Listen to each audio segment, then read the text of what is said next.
আরে ধর্ম নিয়ে রাজনীতি তো তাদেরটা নয় যারা ধর্মকে প্রতিষ্ঠার জন্য রাজনীতি করে।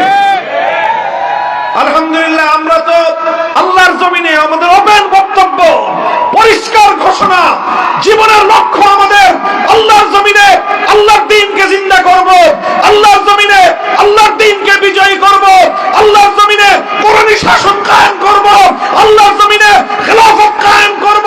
সেজন্য যদি জীবন দিতে হয়, জীবন দেওয়াকে সৌভাগ্য মনে করব, রক্ত দিতে হলে রক্তের গঙ্গা প্রবাহিত করব, সন্তানদেরকে ইতিম করতে হলে সন্তানরা ইতিম হবে, স্ত্রীদেরকে বিধবা করতে হলে তারা বিধবা হবে।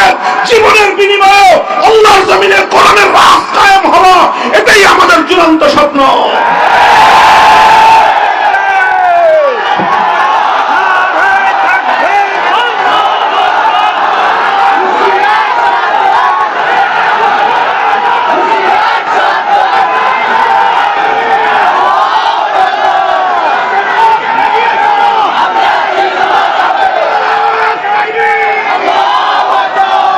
এটা তো আমাদের পরিষ্কার কথা। আমরা আমাদের সবকিছুর বিনিময়ে হলেও আল্লাহর জমিন আল্লাহর দ্বীনকে বিজয়ী করতে চাই, কোরআনের রাজ কায়েম করতে চাই, ইসলামী শাসন ব্যবস্থা প্রতিষ্ঠা করতে চাই, আল্লাহর এই জমিনকে আল্লাহর আইন দ্বারা আমরা শাসন এবং পরিচালনা করতে চাই। আল্লাহর পক্ষ থেকে আমাদেরকে যে খেলাফতের মহান জিম্মাদারি দেওয়া হয়েছে, সেই খেলাফতের দায়িত্বে সারা পৃথিবীতে আমরা আল্লাহ পাক রব্বুল আলামিনের খেলাফতের সোনালী শাসন ফিরিয়ে আনতে চাই। আমাদের এই কথার মধ্যে কোনো রাগঢাক নাই, কোনো রাগঢাক নাই, কোনো গোপনীয়তার কিছু নাই। এটা আমাদের ওপেন চ্যালেঞ্জ, আমরা এটাই করতে চাই। কাজেই আমরা কোরআনের জন্য জীবন দিতে প্রস্তুত। আমরা কোরআনকে তেলাওয়াত করি, আমরা আল্লাহর কোরআনকে জানার চেষ্টা করি, কোরআনের জ্ঞান অর্জন করার চেষ্টা করি, কোরআনের আহ্বান মানুষের কর্ণকুহরে পৌঁছে দেওয়ার পয়গাম নিয়ে আমরা দুনিয়াতে ফেরি করি এবং আল্লাহর কোরআনের সমাজ বিনির্মাণ করবার জন্য, কোরআনের রাজ করবার জন্য আমরা আমাদের জীবনকে বাজি লাগাই। এটা আমাদের স্বপ্ন, এটা আমাদের সাধনা, এটাই আমাদের জীবন, এটাই আমাদের মরণ। তো কাজেই এটা আমাদের ব্যবসা না, এটা আমাদের জীবন। আল্লাহর কোরআন কায়েম করা, রাজনীতি করা আমাদের ব্যবসা না, এটা আমাদের জীবন, এটাই আমাদের সাধনা। এটার জন্যই আমরা বাঁচি, এটার জন্যই আমরা মরতে চেষ্টা করি।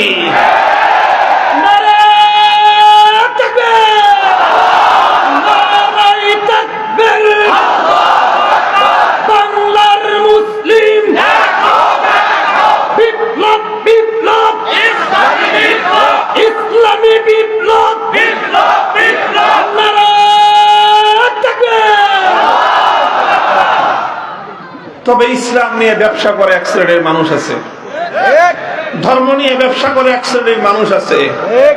এরা কারা?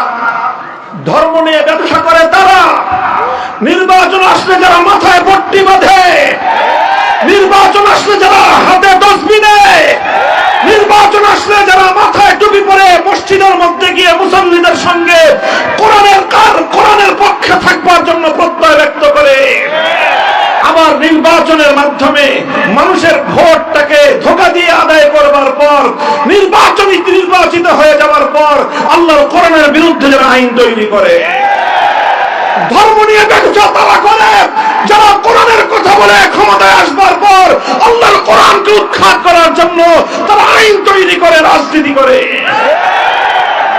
আমরা ধর্ম নিয়ে ব্যবসা করি না, আমরা ধর্মের রাজনীতি করি। আমরা ইসলাম নিয়ে ব্যবসা করি না, আমরা ইসলামের রাজনীতি করি। এই কথাটা আমি অত্যন্ত আন্তরিকতার সাথে আওয়ামী লীগের অবশিষ্ট নেতা কর্মীদেরকে বলবো, আগামী দিনে যদি বাংলাদেশে রাজনীতি করতে হয় আপনাদের এই মনোভাব এবং এই দৃষ্টিভঙ্গি পরিবর্তন করবেন।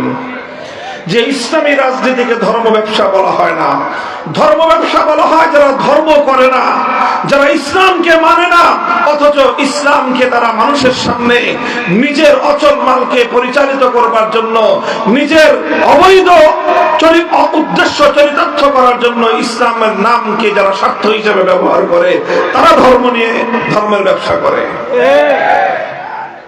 এই কথাটা বললাম এই জন্য যে এই যে জায়গাতে আমাদের সঙ্গে যে তাদের বিরোধ, এই বিরোধ যতদিন পর্যন্ত তারা তাদের এই জায়গাটাকে, তাদের এই দৃষ্টিভঙ্গিকে সংশোধন না করবে, আমাদের সঙ্গে আপোষ হওয়ার কোনো সুযোগ নাই। এই প্রসঙ্গে সর্বশেষ কথা হলো, আমার এই আওয়ামী লীগের সঙ্গে রাজনীতি করতে করতে এই সমস্যা আস্তে আস্তে ধীরে ধীরে বিএনপির রাজনীতি যারা করেন তাদের মধ্যে সংক্রমিত হইতেছে।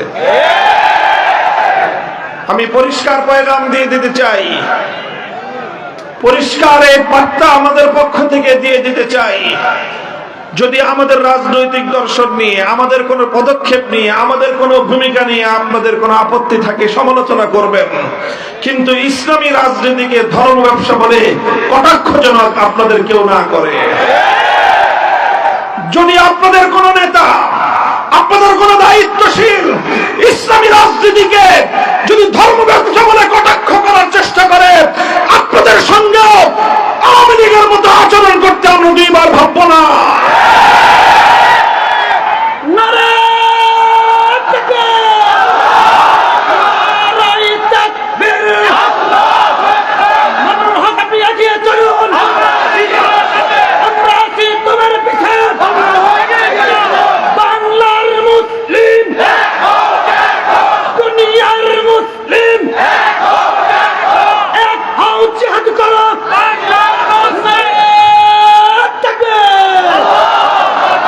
মুহতারাম হাজিরিন, কথাটা পরিষ্কার, সুন্দর একটা পরিষ্কার একটা বার্তা আমি বাংলাদেশে যারা ইসলাম বিরোধী রাজনীতি যারা করেন অথবা অনইসলামিক রাজনীতি যারা করেন তাদের প্রতি আমাদের পরিষ্কার বার্তা। এখন মুখে কথা বলছি, সুন্দরভাবে বুঝিয়ে বলছি, যদি আপনি ইসলামের বিরুদ্ধাচরণ করতে চান, গণতান্ত্রিক দেশে ইসলামের বিরুদ্ধাচরণ করতে পারেন। মনে রাখেন, ইসলামের বিরুদ্ধাচরণ করে কেউ ইসলামের এই আল্লাহর প্রজ্বলিত এই আলোক নিভিয়ে দিতে পারবে না। ইসলামের জন্মের প্রথম দিন থেকে ইসলামের বিরুদ্ধাচরণ করা হয়েছে। সকল বিরুদ্ধবাদীরাই একদিন ধ্বংস হয়ে গেছে। ইসলাম তার স্বমহিমায় পৃথিবীতে তার আলো বিকিরণ করেই গিয়েছে। আজও আপনি চাইলে আপনি ইসলামের বিরুদ্ধাচরণ করতে পারেন, কিন্তু ইসলাম প্রতিষ্ঠার রাজনীতিকে ধর্ম ব্যবসা বলে কটাক্ষ করবার চেষ্টা করবেন না। আজ এ কথা শান্ত কণ্ঠে বলছি, মনে রাখবেন, এদেশে আমরা ধীরে ধীরে আলহামদুলিল্লাহ আল্লাহর কোরআনের প্রতি, ইসলামী অনুশাসনের প্রতি, ইসলামী শাসন ব্যবস্থার প্রতি, খেলাফতের শাসন ব্যবস্থার প্রতি, ইসলামী রাজনীতির প্রতি শুধুমাত্র আলেম সমাজ নয়, শুধুমাত্র মাদ্রাসা মসজিদের জনশক্তি নয়, প্রতিটি বিশ্ববিদ্যালয়ে, প্রতিটি ক্যাম্পাসে, প্রতিটি কলেজে, স্কুলে পর্যন্ত ইনশাআল্লাহ আল কোরআনের সৈনিক তৈরি হতে শুরু করেছে। আমরা ইসলামী রাজনীতির আহ্বান সমাজের প্রতিটি মানুষের কাছে পৌঁছে দিতে চাই। সমালোচনা করতে হয় করবেন, ইসলামী রাজনীতিকে ধর্ম ব্যবসা বলে আখ্যায়িত করবার, ইসলামী রাজনীতিকে ধর্ম ব্যবসা বলে কটাক্ষ করার এই আস্পর্ধা বাংলার মাটিতে বেশি দিন বরদাস্ত করা হবে না। ইসলামী রাজনীতির বিরুদ্ধে কেউ যদি কটাক্ষ করে, সরাসরি ইসলামের অবমাননা। যেমনি ভাবে ইসলামের যে কোনো বিধানকে কটাক্ষ করলে ইসলামের অবমাননা হয়, ইসলামের যে কোনো বিধানকে কটাক্ষ করলে আল্লাহর অবমাননা হয়, ঠিক তদ্রুপ ইসলামী রাজনীতিকে কটাক্ষ করলে আল কোরআনের অবমাননা হয়। ইসলামী রাজনীতিকে কটাক্ষ করলে আল্লাহর অবমাননা হয়, ইসলামী রাজনীতিকে কটাক্ষ করলে ইসলামী শরীয়তের অবমাননা হয়, ইসলামী রাজনীতিকে কটাক্ষ করলে আল্লাহর জমিনে ইসলামী রাজনীতির প্রবর্তক নবী মুহাম্মদ আরবীর কটাক্ষ এবং অবমাননা করা হয়। সাবধান, হুঁশিয়ার, এটা ঈমানের সঙ্গে জড়িত একটা প্রশ্ন। আল্লাহ পাক রব্বুল আলামিন সকলকে বুঝবার তৌফিক দান করেন। আমি কোরআনে কারীমের যে আয়াত তেলাওয়াত করেছিলাম সেই আয়াতের আলোচনার দিকে যেতেই পারলাম না। দীর্ঘ আলোচনা আমি করব না। কোরআনে কারীমের সূরাতুন নিসার মধ্যে ৬০ নম্বর আমার তেলাওয়াতকৃত আয়াতে আল্লাহ পাক রব্বুল আলামিন একটি প্রশ্ন রেখেছেন বিস্ময়কর, বিস্ময়াভিভূত হয়ে বিস্ময়ের সঙ্গে আল্লাহ পাক রব্বুল আলামিন আশ্চর্য বোধ করে একটি প্রশ্ন রেখেছেন। আল্লাহ বলেন, আলাম তারা ইলাল্লাযীনা ইয়াজউমুনা আন্নাহুম আমানু বিমা উনজিলা ইলাইকা ওয়া মা উনজিলা মিন ক্বাবলিক ইউরিদুনা আন ইয়াতাহাকামু ইলাত তাগুতি ওয়া ক্বাদ উমিরু আন ইয়াকফুরু বিহি ওয়া ইউরিদুশ শাইতানু আন ইউদিল্লাহুম দালালাম বাঈদা। আল্লাহ বলেন যে তোমরা কি দেখেছো এক শ্রেণীর মানুষ এমন রয়েছে, তোমরা কি লক্ষ্য করো যে কিছু মানুষ এমন রয়েছে ইয়াজউমুনা আন্নাহুম আমানু, তারা দাবি করে যে তারা নাকি ঈমানদার। তারা কি দাবি করে? কি দাবি করে? তারা নিজেদেরকে ঈমানদার বলে দাবি করে। ইয়াজউমুন অর্থই হলো ইয়াদউন, তারা নিজেদেরকে ঈমানদার বলে দাবি করে। অথচ আল্লাহর কোরআন বলতেছে, অথচ ইউরিদুনা আন ইয়াতাহাকামু ইলাত তাগুত ওয়া ক্বাদ উমিরু আন ইয়াকফুরু বিহি, নিজেদেরকে তারা ঈমানদার বলে দাবি করে, অথচ তারা তাগুতের কাছে বিচার চায়, তারা তাগুতের কাছে ফয়সালা জানতে চায়, তারা তাগুতের সিদ্ধান্ত জানতে চায়। অথচ আল্লাহর পক্ষ থেকে সমস্ত মানব জাতিকে স্পষ্ট বার্তা দিয়ে দেওয়া হয়েছে যে তোমরা তাগুতকে অস্বীকার করো। কোরআনে কারীমের এই আয়াত, সূরাতুন নিসার এই আয়াত স্পষ্ট ভাষায় মানব জাতির কাছে একটা বার্তা তুলে ধরে। সেই বার্তাটা হলো এই, যারা তাগুতকে বিশ্বাস করে, যারা তাগুতের সিদ্ধান্ত মানবার জন্য প্রস্তুত হয়, তারা আর কিছু হলেও হতে পারে, হাজি হতে পারে, গাজী হতে পারে, পাজি হতে পারে, কিন্তু ঈমানদার হতে পারে না। আল্লাহর কোরআনের বার্তা হলো এই যে তুমি তাগুতের কাছে ফয়সালা চাইবা, তাগুতের কাছে সিদ্ধান্ত জানতে চাইবা, তাগুতের বিচার মানবা, আবার নিজেকে ঈমানদারও মনে করবা। এই দুটো কোশ্চিন গেল একত্রিত হতে পারে না। কোরআনে কারীমের বহু আয়াত একইভাবে আল্লাহ পাক রব্বুল আলামিন তাগুতের প্রতি ঈমানদারদেরকে চূড়ান্তভাবে তাগুতকে বর্জন করতে বলা হয়েছে। সূরাতুল বাকারার মধ্যে আল্লাহ পাক রব্বুল আলামিন স্পষ্ট ভাষায় বলেছেন, আল্লাহ পাক রব্বুল আলামিন কোরআনে কারীমের বিভিন্ন জায়গায় তাগুত সম্পর্কে পরিষ্কার বার্তা দিয়েছেন। আল্লাহ বলেছেন, আল্লাযীনা আমানু ইউকাতিলুনা ফী সাবিলিল্লাহ ওয়াল্লাযীনা কাফারু ইউকাতিলুনা ফী সাবিলিত তাগুত। আল্লাহ বলেন, যারা ঈমানদার তারাও লড়াই করে, যারা বেঈমান তারাও লড়াই করে। ঈমানদাররা লড়াই করে আল্লাহর পথে, বেঈমানরা লড়াই করে তাগুতের পথে।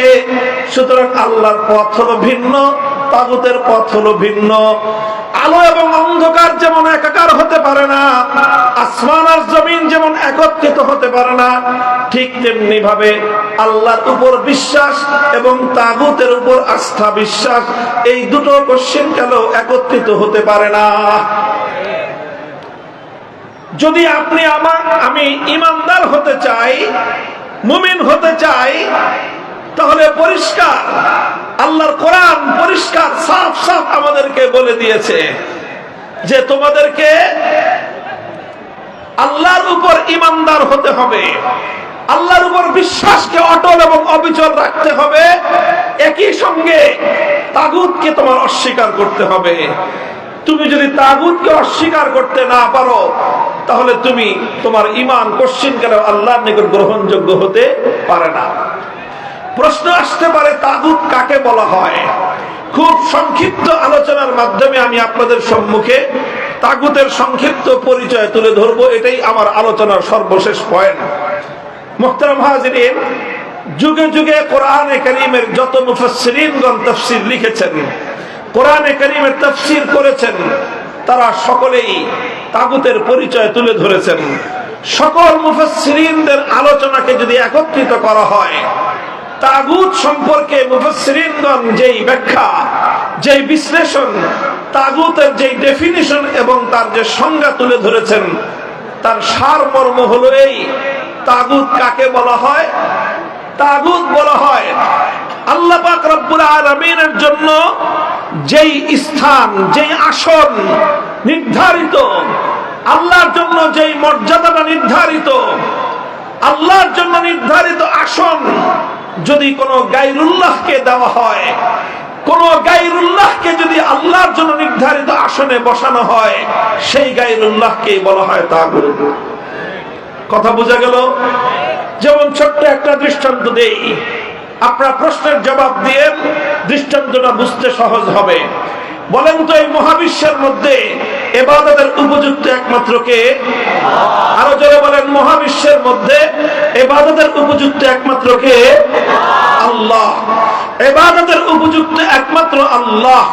এখন এই আল্লাহর জন্য যে ইবাদত, সেই ইবাদত যদি আল্লাহর জন্য না করে কোন গায়রুল্লাহর জন্য কেউ ইবাদত করে, তাহলে যেই গায়রুল্লাহর জন্য ইবাদত করা হবে সেই গায়রুল্লাহকে বলা হয় তাগুত। আরো স্পেসিফিক দৃষ্টান্ত বুঝেন, যেরকম কোরআনে কারীমের মধ্যে সে যুগের কথা বলা হয়েছে, সেই যুগে কিছু মানুষ আল্লাহকে বাদ দিয়ে লাত, মানাত, উজ্জা, হুবাল এই সকল দেব দেবতার পূজা করত, এই সকল দেব দেবতার ইবাদত করত। ইবাদতের উপযুক্ত একমাত্র কে? জোরে বলেন কে? যখনই কোন মানুষ আল্লাহকে বাদ দিয়ে লাত, মানাত, উজ্জা, হুবাল দেবতার ইবাদত করলো, তখন লাত, মানাত, উজ্জা, হুবাল এই দেবতাগুলোকে আল্লাহর জন্য নির্ধারিত আসনে সমাসীন করা হলো। আল্লাহর জন্য নির্ধারিত আসনে সমাসীন যাকেই করা হয় তাকেই তাগুত বলা হয়। যখন কেউ লাতকে পূজা করে তখন লাতকে বলা হয় তাগুত। যখন কেউ মানাতকে পূজা করে মানাতকে বলা হয় তাগুত। যখন কেউ উজ্জা বা হুবালকে পূজা করে তখন উজ্জা বা হুবালকেই বলা হয় তাগুত। বর্তমান যুগের মানুষ লাত, মানাত, উজ্জা, হুবালের পূজা করে না। আজকের যুগের কিছু মানুষ তারা সরস্বতীর পূজা করে, আজকের যুগের কিছু মানুষ দুর্গার পূজা করে, আজকের যুগের কিছু মানুষ তারা কালীর পূজা করে, আল্লাহকে বাদ দিয়ে বিভিন্ন দেব দেবতার পূজা করে। যখনই কোনো মানুষ আল্লাহকে বাদ দিয়ে কোন দেব দেবতাকে পূজা করলো, আল্লাহকে বাদ দিয়ে দুর্গার ইবাদত করলো, তখন দুর্গাকে বলা হয় তাগুত। আল্লাহকে বাদ দিয়ে সরস্বতীর ইবাদত করলো, সরস্বতীকে বলা হয় তাগুত। আল্লাহকে বাদ দিয়ে কালীর ইবাদত করলো, কালীকে বলা হয় তাগুত। অর্থাৎ যে আসন একমাত্র আল্লাহর জন্য নির্ধারিত, সেই আসনে যদি কোনো গায়রুল্লাহকে বসানো হয় সেই গায়রুল্লাহকেই বলা হয় তাগুত। তাগুতের পরিচয় বুঝতে পারলেন? এতক্ষণ পর্যন্ত আমি যেই তাগুতের কথা বললাম এটা হলো ইবাদতের ক্ষেত্রে তাগুত। ঈমানের জন্য অপরিহার্য জরুরি বিষয় হলো প্রত্যেকটা মুমিনকে, প্রত্যেক ব্যক্তিকে একত্ববাদ তথা তাওহীদকে বিশ্বাস করতে হবে। তাওহীদ হলো ঈমানের সবচেয়ে গুরুত্বপূর্ণ বুনিয়াদ। ঈমানের সবচেয়ে গুরুত্বপূর্ণ বুনিয়াদ কি বললাম? বলেন কি? তাওহীদ। তাওহীদ মানে কি? একত্ববাদ। তাওহীদ মানে কি? একত্ববাদ। এই একত্ববাদের একটা অংশ হলো তাওহীদ ফিল ইবাদাহ। ইবাদতের মধ্যে আল্লাহর একত্ববাদকে মানতে হবে। ইবাদতের একমাত্র উপযুক্ত কে? জোরে বলেন, ইবাদতের একমাত্র উপযুক্ত কে? ইবাদতের উপযুক্ত একমাত্র আল্লাহকে বিশ্বাস করা, ইবাদতের উপযুক্ত একমাত্র আল্লাহকে স্বীকার করা, ইবাদতের উপযুক্ত একমাত্র আল্লাহকে মান্য করা, এটাকে বলা হয় তাওহীদ ফিল ইবাদাহ।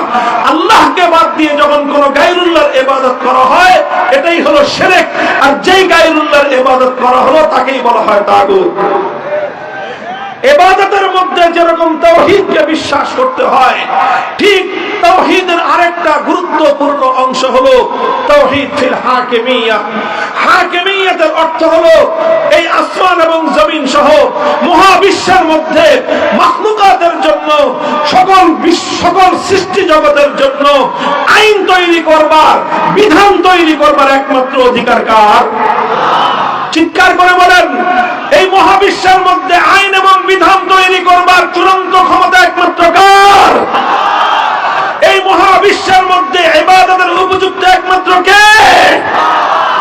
ইবাদতের উপযুক্ত যেমন একমাত্র আল্লাহ, ঠিক তদ্রূপ মহাবিশ্বের মধ্যে আইন এবং বিধান একমাত্র অধিকার কার?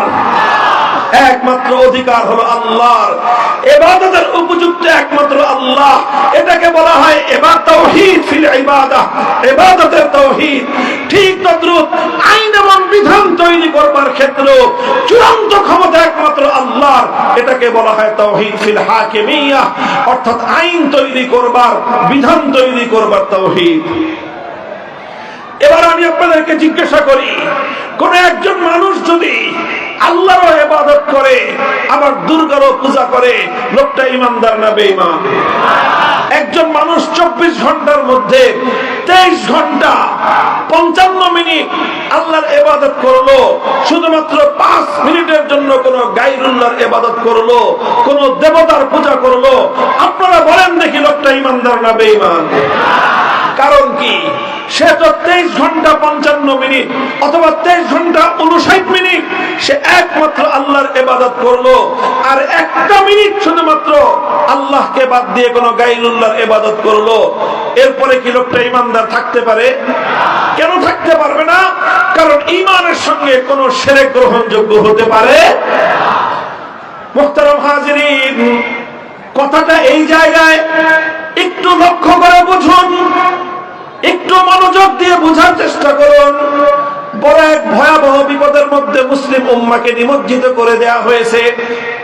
ইসলামী রাজনীতি নিয়ে কোন কথা বলি, রাজনৈতিক বিষয় নিয়ে জন্যই কথা বলি, কারণ রাজনৈতিক কুফরি মতবাদের মাধ্যমে লক্ষ কোটি মুসলমানদের ঈমানকে যেভাবে হরণ করা হচ্ছে, অন্য কোন কার্যকলাপের মাধ্যমে এই পরিমাণ মুসলমানের ঈমান হরণ হয় না। বন্ধুগণ, আমার বাংলাদেশের কোন একজন মুসলমান 1 মিনিটের জন্য, 1 মুহূর্তের জন্য কোন একটা দেবতার পূজা করবে, কোন মুসলমান সেটা দেখে বরদাস্ত করতে পারে না। কারণ প্রত্যেকটা মুসলমান এই কথা জানে যে ইবাদতের একমাত্র উপযুক্ত হলো আল্লাহ। আল্লাহকে বাদ দিয়ে কোন গায়রুল্লাহর যদি পূজা করা হয়, তাহলে 1 মুহূর্তের জন্য কোন গায়রুল্লাহর ইবাদত করলে একজন মানুষ আর কিছু হলেও হতে পারে, ঈমানদার থাকতে পারে না। কিন্তু বড় দুঃখ এবং পরিতাপের বিষয়, ইবাদতের উপযুক্ত যেরকম একমাত্র আল্লাহ, ওই এক আল্লাহকে বাদ দিয়ে গায়রুল্লাহর ইবাদত করলে যেরকম মানুষের ঈমান থাকে না, ঠিক তদ্রূপ মানব জাতির জন্য, বিশ্বের জন্য, গোটা মাখলুকাতের জন্য আইন এবং বিধান তৈরি করবার একমাত্র অধিকার কার? এটাও তো তাওহীদ, এটাও তো আল্লাহর একত্ববাদ।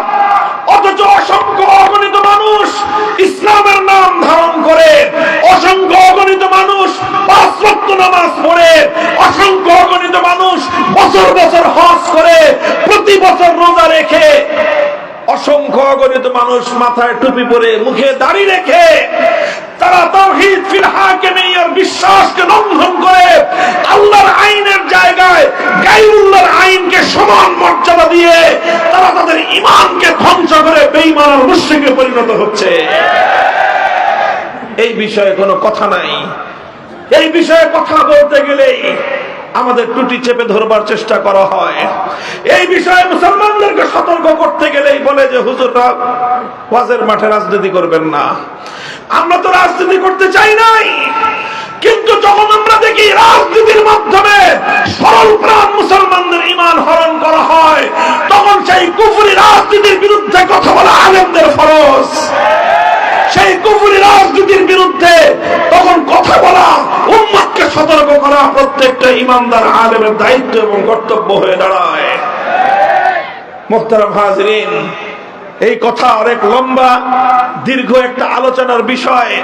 রাত গভীরে এত সূক্ষ্ম বিষয় দীর্ঘ আলোচনা করবার কোন সুযোগ আমার নাই। আমি শুধু আল্লাহর পয়গম্বরের একটি হাদিসের উদ্ধৃতি দিচ্ছি আপনাদেরকে, বিষয়টা একটু বোঝানোর জন্য। লক্ষ্য করে বুঝেন, এরপরে আলোচনা সমাপ্ত হবে। হযরত আদী ইবনে হাতিম রাদিয়াল্লাহু তাআলা আনহু আল্লাহর নবীর একজন জলিলুল কদর সাহাবী, অতি উচ্চ মর্যাদা সম্পন্ন একজন সাহাবী। নাম হলো তার আদী, তার বাবার নাম হাতেম তাই। আমরা হাতেম তাইয়ের নাম শুনেছি, বিশ্ববিখ্যাত, পৃথিবীর মধ্যে একজন দানবীর। আজও পর্যন্ত পৃথিবীতে দান এবং মানুষকে উপকার করার ক্ষেত্রে এক কিংবদন্তি নাম হলো হাতেম তাই। এই হাতেম তাইর ছেলে ছিলেন আদি ইবনে হাতেম। আদি ইবনে হাতেম তিনি তার গোত্রের একজন সর্দার ছিলেন, প্রধান ছিলেন। তারা খ্রিস্টান জাতি ছিলেন। সেই আদি ইবনে হাতেম আল্লাহর নবীর কাছে আসলেন নবীজির সঙ্গে দেখা করতে। নবীজির কাছে এসে দেখেন যে আল্লাহর নবী কোরআনে কারীমের সূরাতুল বারাতের আয়াত তেলাওয়াত করতেছেন, ইত্তাখাযু আহবারাহুম ওয়া রুহবানাহুম আরবাবাম মিন দুনিল্লাহ, ইত্তাখাযু আহবারাহুম ওয়া রুহবানাহুম আরবাবাম মিন দুনিল্লাহ। আল্লাহ পাক রব্বুল আলামিন কোরআনে কারীমের মধ্যে খ্রিস্টানদের সম্পর্কে একটা অভিযোগ করেছেন। অভিযোগটা হলো খ্রিস্টানরা তাদের মধ্যকার দুই শ্রেণীর মানুষ, এক হলো আহবার অর্থাৎ তাদের মধ্যে যারা জ্ঞানী সম্প্রদায়, আরেক হলো তাদের রুহবান, তাদের মধ্যে যারা পাদ্রী সম্প্রদায়। তাদের জ্ঞানী এবং তাদের পাদ্রী এই দুই শ্রেণীর মানুষকে তারা রব বলে গ্রহণ করে নিয়েছে আল্লাহকে বাদ দিয়ে। এটা হলো খ্রিস্টানদের ধর্ম বিশ্বাস। যখন আল্লাহর নবী কোরআনের এই আয়াত শুনলেন, এই আয়াত তেলাওয়াত করলেন, আদি ইবনে হাতেম আল্লাহর নবীর কাছে প্রশ্ন করলেন, জি ইয়া রাসূলুল্লাহ, আপনার কোরআনের মধ্যে, আপনাদের ধর্মগ্রন্থে আমাদের খ্রিস্টানদের সম্পর্কে যে অভিযোগটা করা হয়েছে সেই অভিযোগটা তো অবাস্তব। আল্লাহর নবী বললেন, কিভাবে অবাস্তব? বললেন, আমরা তো কোনোদিন কোনো খ্রিস্টান, আমাদের কোনো জ্ঞানীকে আমরা রব বলি নাই। আমরা তো কোনোদিন আমাদের কোনো জ্ঞানী ব্যক্তির পূজা বা ইবাদত করি না। আমরা তো কোনোদিন আমাদের মধ্যকার কোনো পাদ্রীর পূজা করি না। আমরা তো কোনোদিন আমাদের কোনো পাদ্রীকে আমাদের রব বলে আমরা ঘোষণা করি নাই। তাহলে আপনি কেন বলছেন যে খ্রিস্টানরা তাদের পাদ্রী এবং তাদের জ্ঞানীদেরকে রব বলে গ্রহণ করে নিয়েছে? এই কথাটা তো খ্রিস্টানদের সম্পর্কে ঠিক নয়। আল্লাহর নবী তখন আদি ইবনে হাতেমকে পাল্টা প্রশ্ন করলেন, হে আদি তুমি জবাব দাও, হে আদি তুমি জবাব দাও যে তোমরা আলাস্তুম হারামতুম মা হারামুহু ওয়া আহলালতুম মা আহাল্লুহু।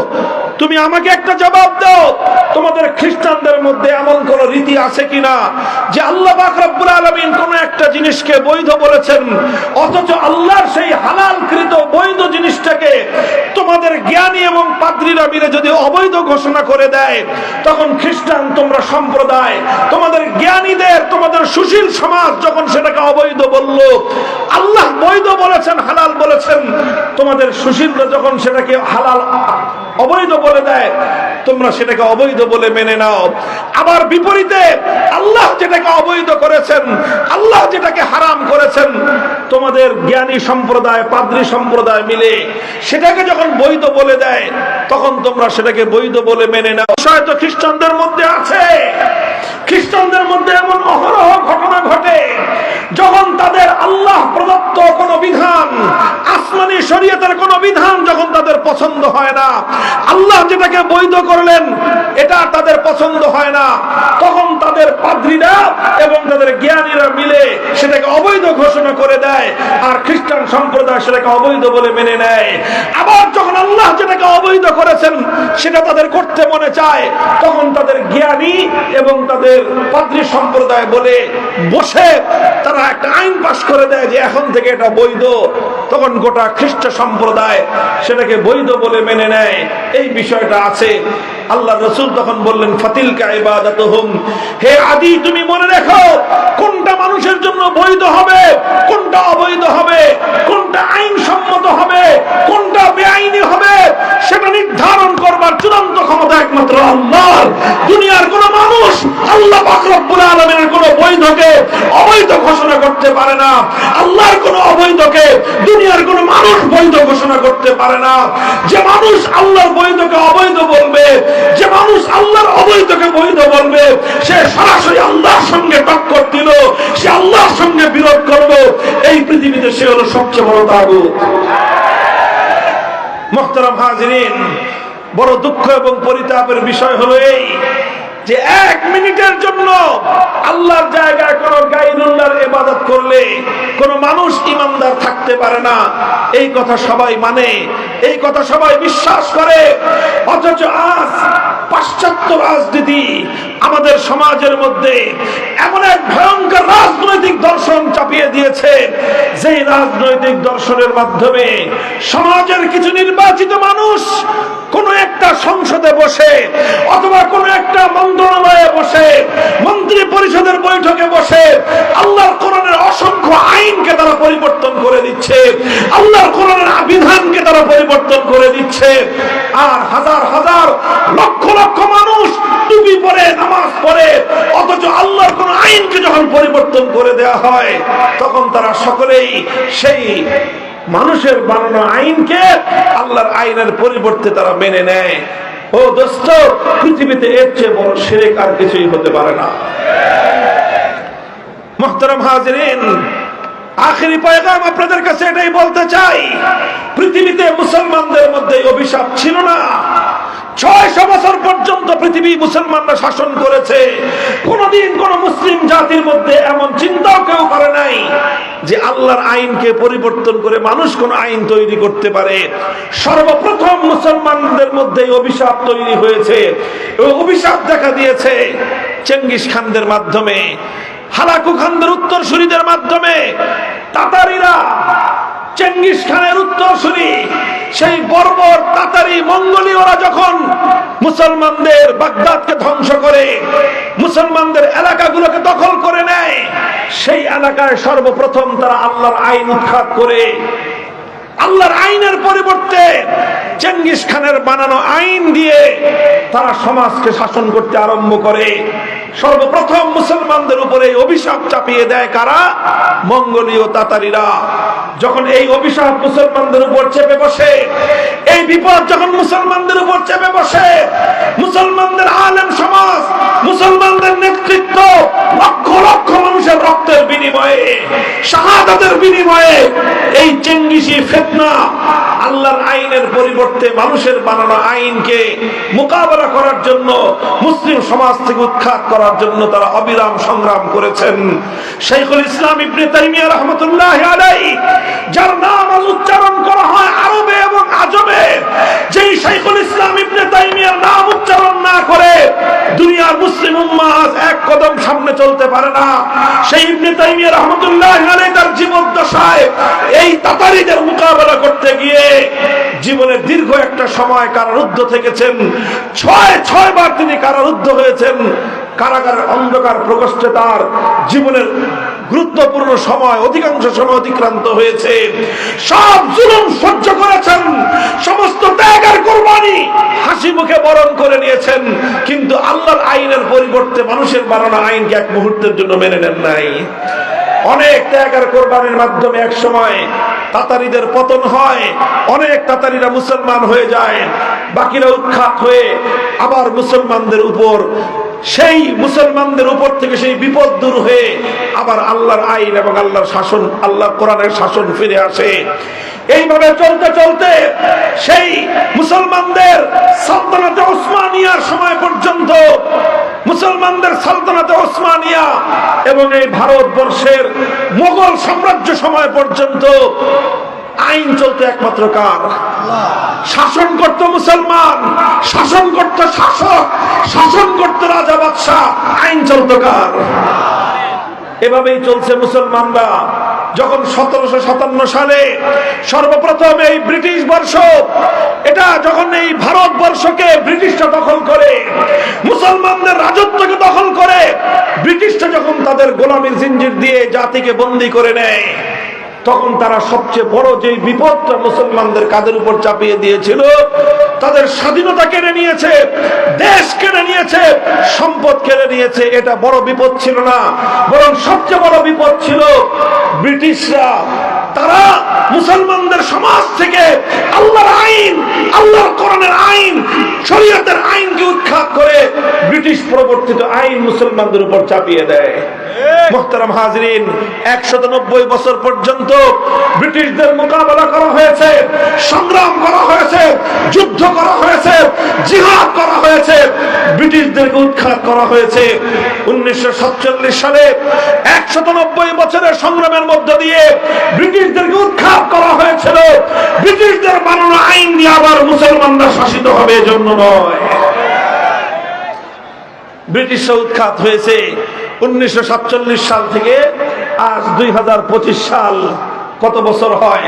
প্রায় 75 বছর, প্রায় 73 বছর, দীর্ঘ সময়। বন্ধুগণ, এই দীর্ঘ একটা সময়, 78 বছর সময় অতিক্রান্ত হয়েছে।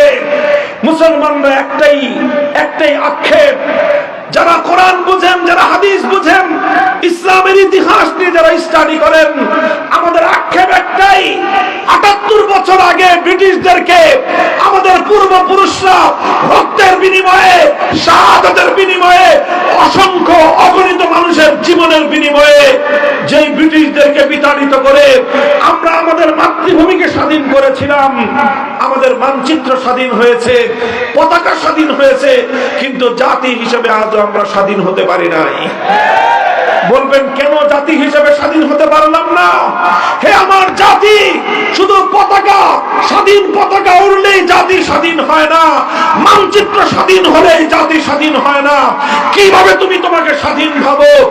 আজও তোমার দেশের আদালত পরিচালিত হয় আল্লাহর কোরআনের আইন অনুযায়ী নয়, ব্রিটিশ প্রবর্তিত আইন অনুযায়ী। তুমি কিভাবে তোমাকে স্বাধীন ভাবো? আজও তোমার দেশের শাসন ব্যবস্থা পরিচালিত হয় আল্লাহ প্রদত্ত শাসন ব্যবস্থা অনুযায়ী নয়, বরং ব্রিটিশ প্রবর্তিত শাসন ব্যবস্থা অনুযায়ী আজও তোমার প্রশাসন চলে। আজও তোমার শিক্ষা ব্যবস্থা আল্লাহর কোরআনী শিক্ষা চলে না, ইসলামী শিক্ষা ব্যবস্থা দিয়ে তোমার দেশ চলে না, বরং ব্রিটিশ প্রবর্তিত শিক্ষা ব্যবস্থা দিয়ে আজও তোমার দেশ পরিচালিত হয়। আজও তোমার দেশের অর্থনীতি আল্লাহ প্রদত্ত অর্থ ব্যবস্থা দিয়ে চলে না, আজও তোমার অর্থনীতি ব্রিটিশ প্রবর্তিত সুদ ভিত্তিক অর্থ ব্যবস্থা দিয়ে পরিচালিত হয়। যে দেশের অর্থ ব্যবস্থা ব্রিটিশ প্রবর্তিত, যে দেশের শিক্ষা ব্যবস্থা ব্রিটিশ প্রবর্তিত, যে দেশের শাসন ব্যবস্থা ব্রিটিশ প্রবর্তিত, যে দেশের আইন ব্রিটিশ প্রবর্তিত, তাদের মানচিত্র স্বাধীন হতে পারে, পতাকা স্বাধীন হতে পারে, সে জাতি আজও স্বাধীনতা পায় নাই।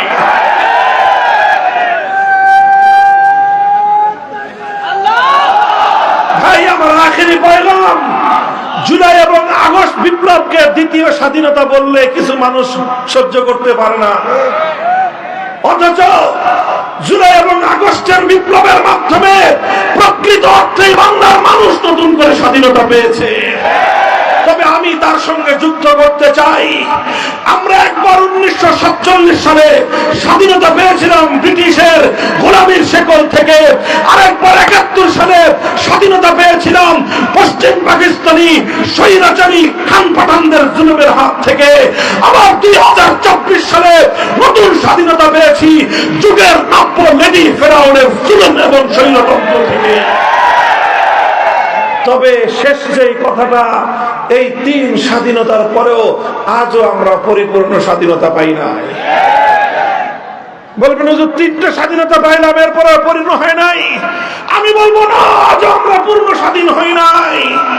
হে মুসলমান, আমরা স্বাধীন, পূর্ণ স্বাধীন হব যেদিন আমার এই স্বাধীন মুসলমানের মাটি থেকে মানব রচিত সমস্ত আইন, সমস্ত শাসন তন্ত্রমন্ত্রকে বঙ্গোপসাগরে ভাসিয়ে দিতে পারবো।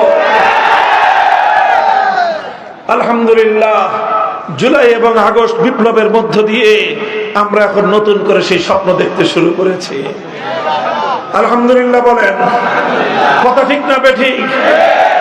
বলবেন হুজুর জুলাই আগস্টে কি ইসলামী বিপ্লব হয়েছে? আমি বলবো যে না, জুলাই আগস্টে ইসলামী বিপ্লব হয় নাই, তবে ইসলামী বিপ্লবের পূর্বাভাস দেখা দিয়েছে। যেমন প্রতিদিন সকালবেলা যখন সূর্য উদিত হয়, সূর্য উদয়ের ঘন্টা দেড়েক আগে পূর্ব দিগন্তে সুবহে সাদেকের অভ্যুদয় ঘটে। কথা বলেন ঠিক না বেঠিক? আমরা যখন ফজরের নামাজের ওয়াক্ত হয়, ফজরের নামাজ পড়ি, তখন কিন্তু সূর্য উঠে না। সূর্য উঠে তখন সুবহে সাদেক হয়। সুবহে সাদেক হলে দুনিয়ার মানুষ বুঝে আর কিছুক্ষণ পরে সূর্যের উদয় হবে, সমস্ত পাখিরা গান গেয়ে উঠে, সমস্ত পশু পাখি তারা কিচিরমিচির করে উঠে, তারা দুনিয়ার মানুষকে আগমনী বার্তা শোনাতে আরম্ভ করে, হে মানুষ আর ঘুমিয়ে থেকো না, কিছুক্ষণ পরেই পূর্ব দিগন্তে সূর্যের উদয় হবে, আলোয় আলোয় পৃথিবীটা উদ্ভাসিত হবে, রাতের অমানিসা অন্ধকার দূর হয়ে যাবে, তুমি ঘুমিয়ে থেকো না, জেগে উঠো, নতুন আলোকে তুমি স্বাগত জানাও। এর নামই হলো সুবহে জাদিদ, এর নামই হলো সুবহে সাদেক। আমি বলতে চাই, জুলাই এবং আগস্টের বিপ্লবে এদেশের তাওহীদি জনতা, কোরআন প্রেমী জনতা যেভাবে বুক টান করে জালিমের বিরুদ্ধে লড়াই করেছে, যেভাবে স্বৈরতন্ত্র এবং ফ্যাসিবাদের বিরুদ্ধে মোকাবেলা করেছে, এদেশে এতে সত্যপন্থী মানুষের বুকের মধ্যে সাহস জন্মেছে, এবং এই সাহসকে পুঁজি করেই আগামীর বিপ্লব হবে ইসলামের বিপ্লব। আর এই বিপ্লবটা ছিল ইসলামী বিপ্লবের পূর্বাভাস। কিভাবে পূর্বাভাস বলি, ছোট্ট একটা সিম্পটম বলি। আপনারা লক্ষ্য করেছেন 5ই আগস্ট দুপুর 1টা থেকে 2টোর মধ্যে যখন গোটা বাংলাদেশের মানুষ জানতে পারলো লেডি ফেরাউন পালিয়েছে, গোটা বাংলাদেশে 1 ঘন্টার মধ্যে একটা ঐতিহাসিক ঘটনা ঘটেছে। সেই ঘটনাটা কি? টেকনাফ থেকে তেতুলিয়ায় ভাস্কর্য নামে মুসলমানদের জনপদে যত মূর্তি বানানো হয়েছিল, 1 ঘন্টার ব্যবধানে একটা মূর্তিও আস্ত থাকে নাই। সেটা যত দুর্ভেদ্য জায়গাতেই হোক না কেন, হাইকোর্ট, সুপ্রিম কোর্ট থেকে শুরু করে সেনানিবাস পর্যন্ত, রাজপথ থেকে শুরু করে অন্ধকারে একটা পাড়া এবং মহল্লার রাস্তার মোড় পর্যন্ত ভাস্কর্য নামক মুসলিম জনপদের শিরকের আখড়া সমস্ত মূর্তি ভেঙে গুড়িয়ে দেওয়া হয়েছে।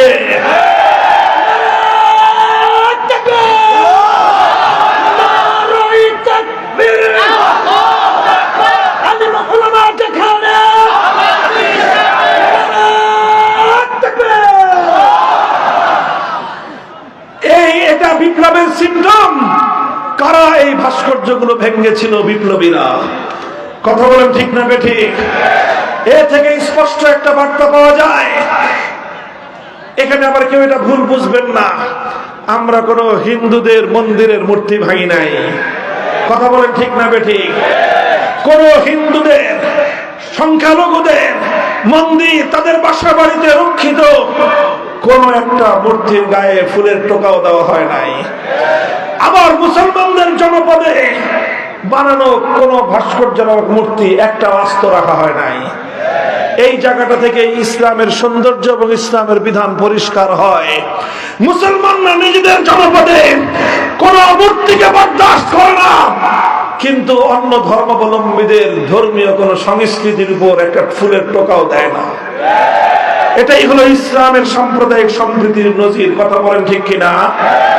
আজ আবার স্পষ্ট পয়গাম, আমরা একথাই বলতে চাই, আমরা বাংলার মাটি থেকে, শাহজালালের পূর্ণভূমি থেকে, শাহ মাকদুমের বাংলার মাটি থেকে শিরকের সমস্ত আখড়া যেভাবে আমরা উৎখাত করেছি, ইনশাআল্লাহ আগামীর একটা বিপ্লব হবে। সেই বিপ্লব হবে আল্লাহর জমিনে মানব রচিত সমস্ত আইনকে উৎখাত করে আল্লাহর কোরআনের আইন এদেশে বিজয়ী করা হবে, বিজয়ী করা হবে, বিজয়ী করা হবে ইনশাআল্লাহ।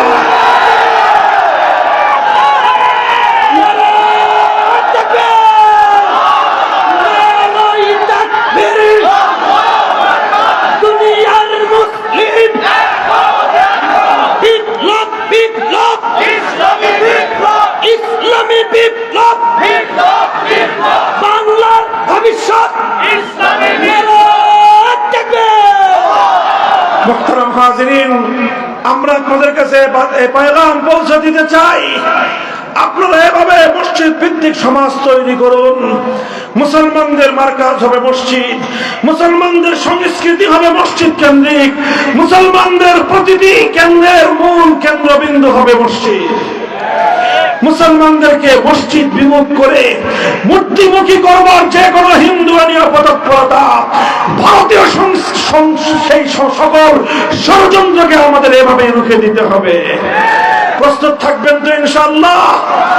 যেভাবে ফ্যাসিবাদকে বাংলার মাটি থেকে উৎখাত করা হয়েছে, যেভাবে ছোট ছোট স্বাধীনতা এনেছি, চূড়ান্ত স্বাধীনতা আনবার জন্য আল্লাহর কোরআনকে আল্লাহর জমিনে চূড়ান্ত ভাবে বাস্তবায়ন করবার জন্য যদি আমাদের রক্ত দিতে হয়, রক্ত দিতে হবে, জীবন দিতে হলে জীবন দিতে হবে, শাহাদাতের নজরানা দিতে হলে শাহাদাতের নজরানা দিতে হবে। 2000 তাজা প্রাণের মাধ্যমে 2000 তাজা প্রাণের মাধ্যমে যদি আমরা ফ্যাসিবাদকে বিতাড়িত করতে পারি, সেখানে মানব রচিত সমস্ত তন্ত্র মন্ত্রের কবর রচনা করবে করে আল্লাহর কোরআনকে বিজয়ী করবার জন্য যদি 20,000 মানুষের শাহাদাতের নজরানার